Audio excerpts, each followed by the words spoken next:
14 خرداد که مصادف است با رحلت جانگداز امام امت خمینی کبیر رحمت الله علیه. به لحظات ملکوتی اذان مغرب به افق تهران نزدیک میشیم. اینو من با خاک قند یا پودر قند تزیینش کردم. میتونیم با خامه تزیینش کنیم اگه دوست داشته باشن. میتونن از وسط ببرن اینو، یک لایه خارمدارش بذارن رو یک لایه خار. گفتگوی من با رئیس مرکز مدیریت بیماری‌های واگیر وزارت بهداشت است آقای گویا. آقای گویا موضوع شیوع آنفولانزای نوع آ یا آنفولانزای خوکی. ما گفتیم که هر کسی باید کارهای شخصیشو خودش انجام بده.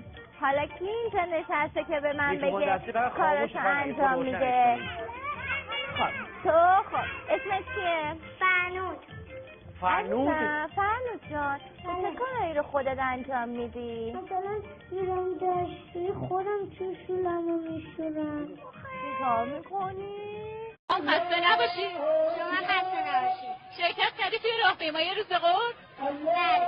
پیامت برای بچه‌های فلسطین چیه؟ میخوام بدم تو جهان همه. خسته نباشی. چرا محتاط قدم بذاریم؟ خب بالاخره خب سرنوشت خودمونه. یه وقت یه جایی بخوایم اشتباه کنیم ممکنه بلایی که سر خودمون مثلا بچه خودمون یه وقت. دلیل خنده مشترک من رضا یک چیز بسیار عجیبی بود در صحنه و کار کوچولوش بود. خیلی رضا ادامه بدین شما. دانش آموزان ماسکش و دستکش داشته باشد.